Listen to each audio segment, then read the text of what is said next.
Patuloy na nagbibigay serbisyo, pag-asa at saya. GMA Regional TV, kapuso ng bawat Pilipino.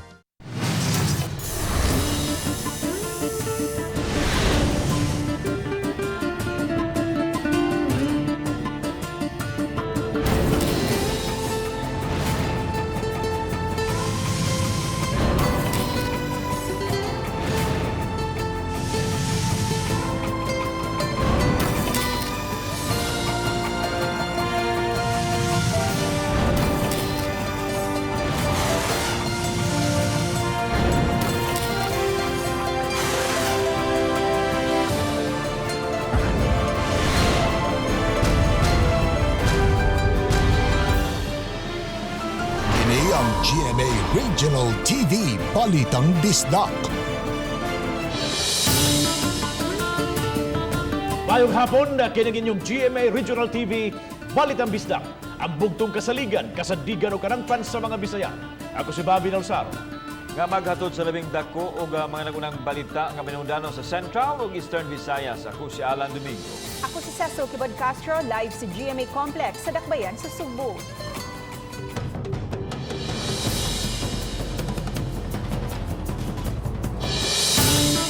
Aga puso, padayong nagsaka ang kaso sa coronavirus sa 2019 sa worldwide nga datos.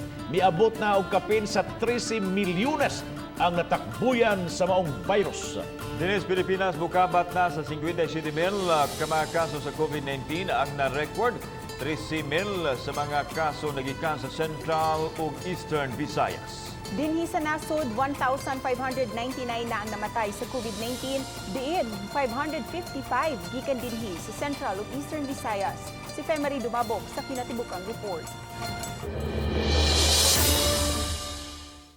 Moabot na sa 13,070,590 COVID cases sa tibuok kalibutan base sa data kaganang alas 11 sa buntag. 7.2 milyon hinuon ini ang naayo na, apan 572,428 usab ang namatay. Dinhi sa nasod ang Department of Health alas 4 kagahapon sa hapon nitala og 57,006 COVID cases, din 35,036 ang aktibo. 20,371 na ang nangaayo ug nakatala usab og 1,599 deaths. Sa Central Visayas, base sa talaan sa DOH-7, alas 5 kagahapon, niabot na sa 12,327 ang nataptan sa COVID. 6,588 na lang ang active cases, kay 5,187 na ang nangaayo. 552 ang natalang namatay. Sa maong kaso sa Central Visayas, pabiling naguna ang Cebu City nga dunay 7,520 cases. Gisundan sa Cebu Province nga na ay 2,118 ka mga nataptan sa sakit. Nagsunod ang Mandawi City nga moabot sa 1,311 ang kaso. Ang Lapu-Lapu City ay naa sa 1,268 ka mga kaso. 64 sa lalawigan sa Negros Oriental, pabiling nga naa sa 46 ka kaso ang Bohol, ug hangtod karon COVID-free ang Siquijor. Samtang sa Eastern Visayas, duna kini 653 cases. Diin 607 kanila ang naayo ug tulo ang natalang namatay. Ako si Femari Dumabok, Balitang Bisdak. As of July 14, 2020, 57,545 cases na. Samtang 1,600 ang nakalas o 20,459 ang recoveries. 5 ka mga barangay tanod sa barangay poblasyon Dakbayan Salisay gipaubos una sa quarantine bisan kung gipaabot pa ang resulta sa test sa ilang kauban nga namatay niya tumiaging semana. Si Lian Singkulan sa report. Balik operasyon na ang barangay hall sa poblasyon. Kini human gipaubos sa lockdown ni adtong Sabado ug Domingo. Matod ni Barangay Kapitan Edward Alesna, ila kining gihimo human mitaliwan ang usa ka barangay tanod sa miaging semana. Ang maong barangay tanod gipaubos sa swab testing, human gidala sa ospital kay naglisod og ginhawa. Apan giklaro ni Alesna nga ang mitaliwang tanod aduna nay daang balatian. Kanang gastroenteritis problem niya sa doon na siya internal bleeding. Niya sa iyang ulcer ba. Dito siya namatay sa Talisay District Hospital nga protocol mong yun nga kinahanglang i-swab test. Gidugang sa kapitan nga ang ilang pagsira sa barangay hall, pagpangandam lang samtang nagpaabot pa sa resulta. Mihimo usab sila og disinfection og contact tracing, diin 5 katanod ang gipaubos karon sa quarantine. Kung magpositibo man ang mitaliwang barangay tanod, ipaubos usab sa swab testing ang mga adunay direct kontak kaniya. Pila rin sila kabuok mga tanod nga na kontak niya katong gaalsa niya pag hatod sa ospital nga kuan katong ihang tibuok pamilya apil sa among kuan quarantine sila ron. Uban ni Renate Quiñones, Lian Singkulan, Balitang Bisdak. Dugang 12 ka mga medical staff sa Lapu-Lapu City Hospital ang nagpositibo sa COVID-19. Siluan meron din sa report. Moabot na sa 18 ka mga medical staff sa Lapu-Lapu City Hospital ang nagpositibo karon sa COVID-19. Gilangkuban kini sa 2 ka mga doktor, 7 ka mga nurse, 3 ka nursing aide, 2 ka utility ug 2 ka mga social workers. Pulos hinuon sila nakasinati lang og mild symptoms. Mild lang kayo sila mga gipamati and then ato sila gipang isolate unya ato ipadaan og sakto mga vitamins o mga tambal.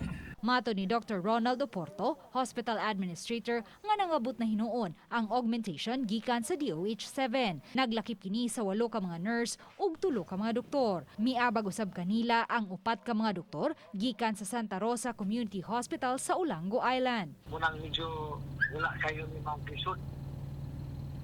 Kay dunay augmentation. Ang crisis manager sa Dakbayan sa Lapu-Lapu may pasiugda na usab karon og nilahing paagi sa pag-contain sa dapit diin may konfirmadong kaso sa COVID-19 gamit ang mga tarpaulin. Inay butangan og karato lang lockdown area, gidasig nila ang pagsabot sa publiko og paghunong sa diskriminasyon. Apan pabilin gihapong gitisok ang mensahe nga ang gubat batok sa COVID-19 anaa sa tagsa-tagsa ka mga panimay. We take into the suggestion of Dr. Abdul kay nasayop mi no among mga tao nasayop pagbutang ang nabutang tao namo sa ila frontliner sila ila family katong among nabutang no gi-retire naman na namo. Uban ni Godfrey Lien, Luan Marondina, Balitang Bisdak. Naka-recover na ang halos tanang mga piniriso sa Mandawi City Jail nga nataptan sa COVID-19. Anam-anam na usad silang gibalik sa karaang jail facility. Ang report ni Nico Sereno. Sa kapin 200 ka mga persons deprived of liberty kun PDL sa Mandawi City Jail nga nagka-COVID positive, kadaghanan kanila naka-recover na. Kini ang gipahibaw sa warden sa bilangguan nga hugot nga nagmonitor sa ilang sitwasyon. Kasagaran nagnegatibo na ug 2 na lang ka PDL ang gipaabot karon aron hingpit nga maka-recover. By next week, hopefully, kung wala ni sila mga di na mapakita ang sintomas, then most probably by next week, they are clinically considered for clinically recovered. Sa pag-igo sa COVID-19 sa prisuhan, nga gihulagway nga congested pag-ayo, gimando ang pagpabalhin sa mga nagpositibo sa bag-o nga jail building sa Barangay Basak. Mao kini ang gihimo nga quarantine facility alang kanila. Samtang ang mga naka-recover, mauna sab ang gihinay-hinay pagbalik sa karaan nga jail facility. Transfer lang po sila sa new facility dito sa Basak. Kung ginato, monitor ginato sila, then aside on that, dagkung space dito. So, i-credit ginato sila na ay serve na to itong ilang distancing. Pabilin nga naka-lockdown ang bilangguan, lakip na sa mga personnel. Suspindido gihapon ang dalaw sa City Jail hangtod karon. Uban ni June Solon, Nico Sereno, Balitang Bisdak. Human malibkas ang hard lockdown sa mga sityo sa 5 ka mga barangay sa Dakbayan, Sugbo. Anaagi hapoy nagpabadlong sama sa sityo Alaska sa barangay Mambaling. Gipasusi ni kinikaroon sa mayor tungod kay nalapas nini ang lagda sa kwarantinas. Ano ang report? Makita nining video nga dunay nagkaryuhay sa mga manok igtatari. Nagtapok ang mga nananaw nga higpit nga gidili sa present health protocol. Nahitabo kini pipila lang kuno ka oras human gilibkas ang hard lockdown. Kini ang sitio Alaska sa barangay Mambaling. Usa ni sa mga dapit nga gipaubos sa hard lockdown upat ka buwan na ang nakalabay apan gilibkas na sukad kagahapong adlaw, pero gipaimbestigar karon ni Cebu City Mayor Edgardo Labilla human na sayran nga dunay nahitabong panagtapok o gani. Sabong pipila ka oras human gilibkas ang hard lockdown kagahapong adlaw. The city attorney has been directed to go all out to the violators of the basic or minimum requirements, to go after them. Samtang ang paglibkas sa hard lockdown sa mga sityo nga nahimutang sa 5 ka mga barangay sa Dakbayan na hukman sa Interagency Task Force IATF 7. Naglakip kini sa sityo sa Patera sa Barangay Luz, Villa Gonzalo sa Barangay Tijero, Alaska sa Mambaling, Kalihon sa Labangon ug sityo Kasagingan sa Bakayan. Ang naangsoy mga dapit, unang napaubos sa lockdown ni atong Abril ug Mayo tungod sa daghang kaso sa COVID-19, diin si Mayor Labella ang gihatagan og gahom sa paglibkas sa lockdown. Kauban si Cleofer Lumayag, ako si Alan Domingo. Balitang Bisdak.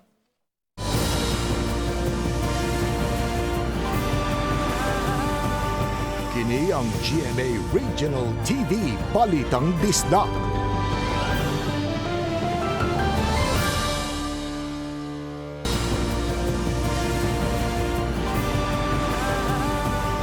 Kini ang GMA Regional TV Balitang Bisdak. Sobre ni pahinumdom ang Department of Health sa publiko nga mamahimong mapriso ang si Bisan Kinsa nga ubaligya sa iyang dugo o component nini. Kinunutsan ng gawas karon ng mga taho nga dunay nagtinguha nga magpatakod sa COVID aron kung mamaayo na ibaligya ang ilang plasma ngadto sa mga nanginahanglan nga mga pasyente sa COVID-19. Si P. Marie Dumabok adunay live update. Fem.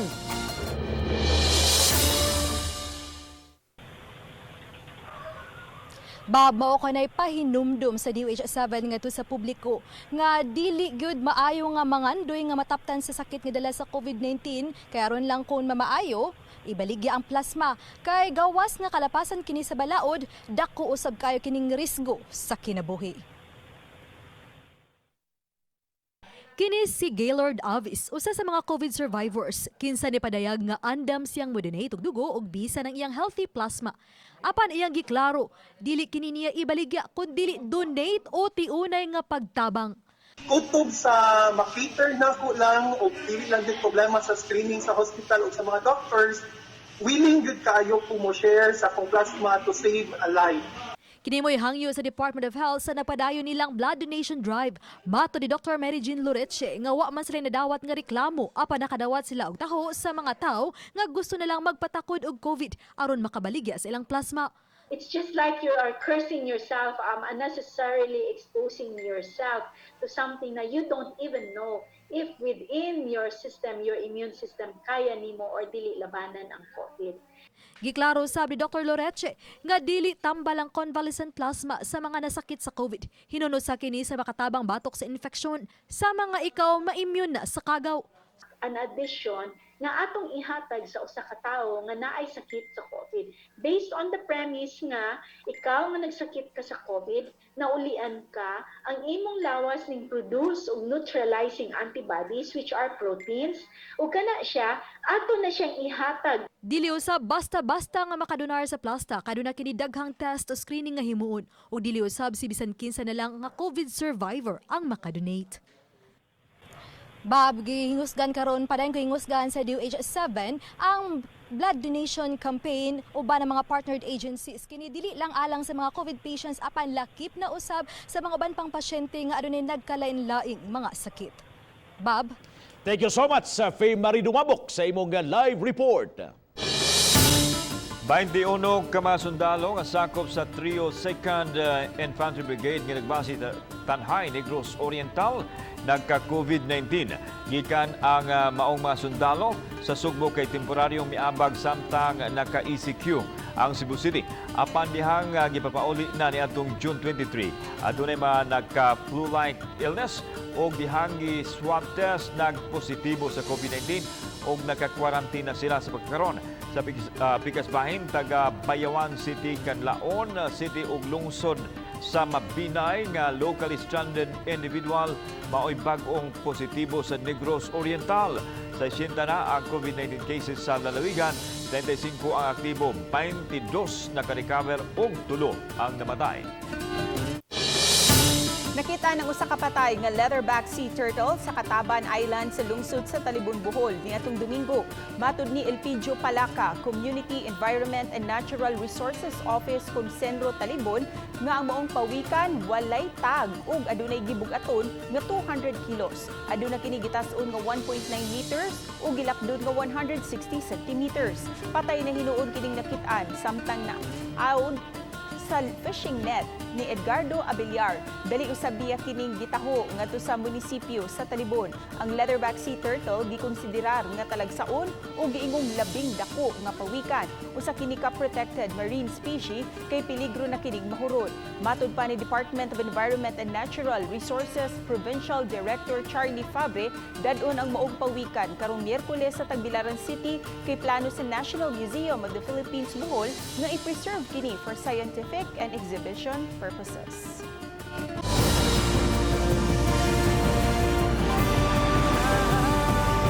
Kini ang GMA Regional TV Balitang Bisdak.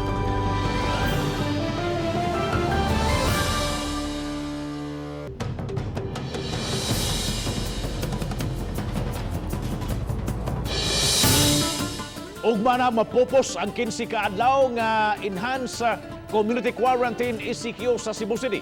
Busa ang tanan, lakip na si Edgardo Labella, naglaom nga manawag-luagan na ang quarantine status ngadto sa GCQ. Samtang nakarawat ang Cebu City og 600 kasakong bugas og mga dilata og noodles nga gidugang sa pag-apod-apod ngadto sa mga apektadong lumulupyo. Ano ang report? Nagpabilin gihapon ang nagbayan sa Sugbo nga giisip nga epicenter sa COVID-19 gumikan sa Mikuyanap nga coronavirus disease nga miabot na sa 7,520 as of yesterday base sa data sa DOH Regional Office. Apan bisan panini masaligon si Mayor Edgardo Labella nga ma-downgrade ngadto sa GCQ ang quarantine status sa syudad tungod kay taas man ang recovery rate nga miabot og 3,818. Gipadayag sa mayor nga nahimo na syudad ang tanang paningkamot aron pagpakgang sa pagkatap sa virus. Well, I hope that it's going to be downgraded. After all, if you look at the statistics, Cebu City has the highest number of recovery. If you base on the recovery rate, we have the highest number. Sa Pikasbahin, nakadawat og 600 ka mga sinakong bugas ug ubang ayuda ang Cebu City Government alang usab sa mga apektado sa COVID. Nakikiramay po sa mga kasamahan ho natin, lalong-lalo na kay Mayor Labella. For this very kind gesture of providing the Cebuanos, especially during this time of crisis. Dili malilong nga taas gyapon kaayo ang kaso sa COVID-19 sa dakbayan sa Sugbo apan malaumon si Mayor Edgardo Labella nga ma-downgrade na kini gikan sa ECQ ngadto sa GCQ gumikan usab sa gihimo nga programa sa atong gobyerno pag-contain nining naasoy nga virus. Kauban si Cleofer Lumayag, ako si Alan Domingo. Balitang Bisdak.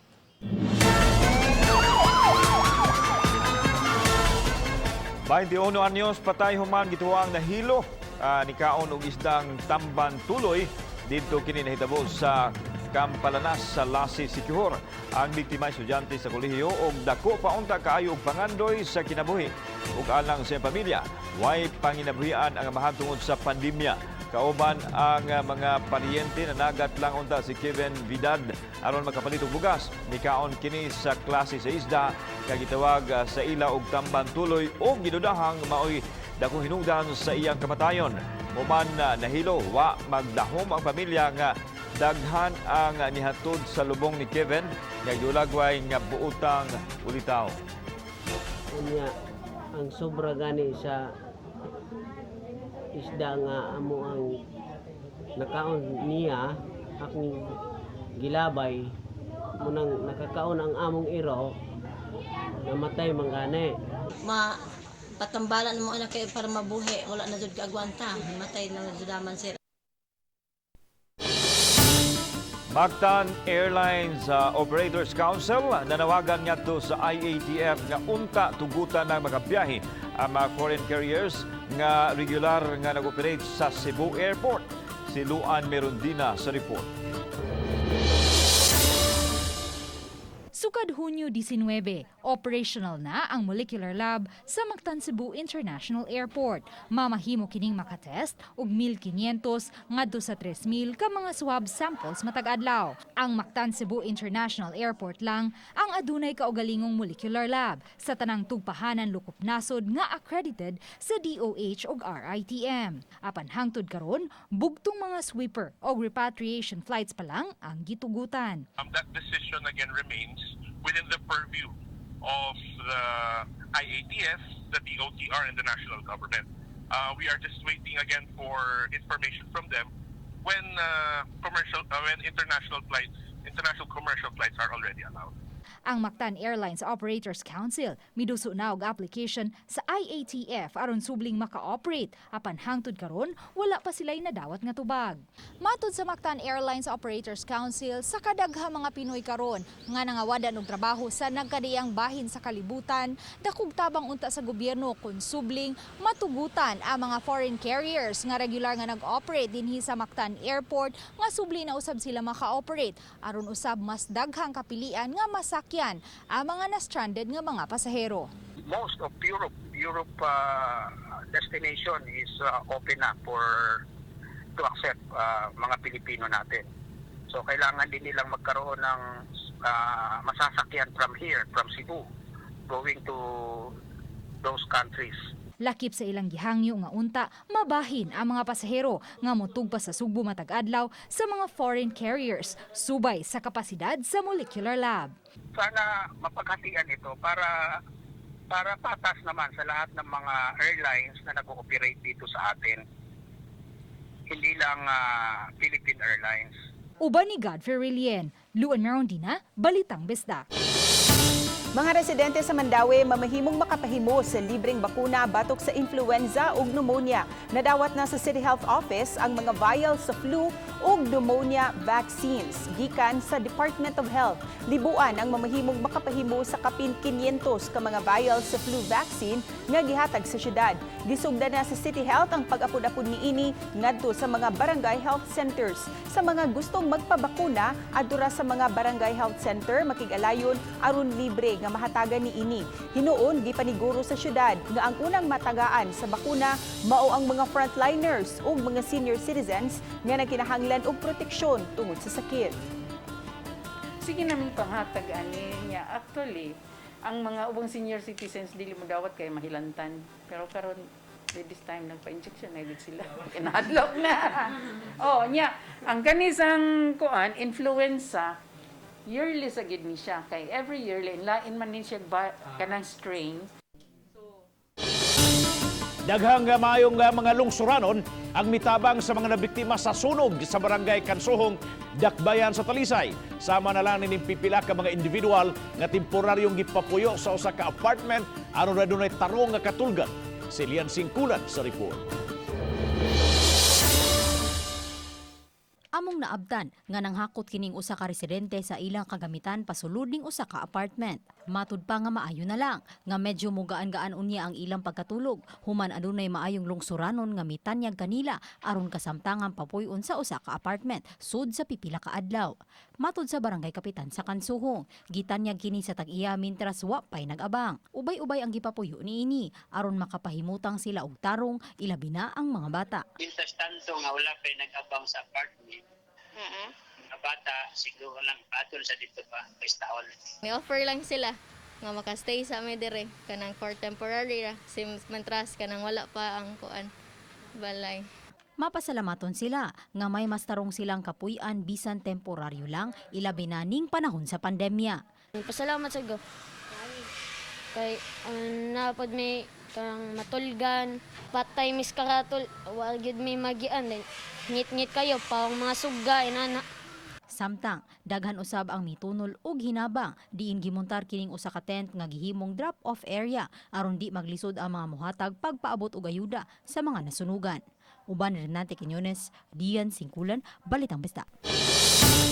Giimbestigahan sa City Legal ang kontrobersyal nga tuig kit sa dakbayan sa Sumbong nga mobalor og tag 2,500 ang matag usa o 2.5 million pesos sa usa ka libo ka tuig kit.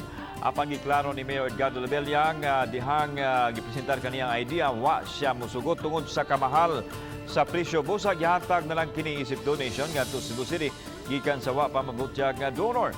Ang tube kit mao'y gipangapod-apod sa mga COVID patients sa mga barangay isolation facilities o bisan sa kapulisan. As I said, the first time I know about it was with Frank Palilom. Anyway, all of this would come to my table. And I've said that if it would reach my table, I would disapprove. And I think disapprove it.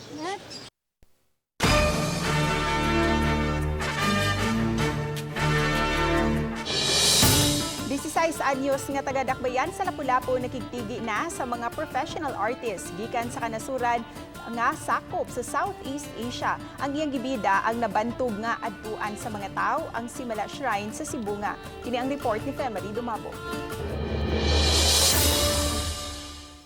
Makuti tanaw ng online art nga gitawag og photo manipulation. Apan sisiulang kini alang sa usa ka junior high school student pa lang.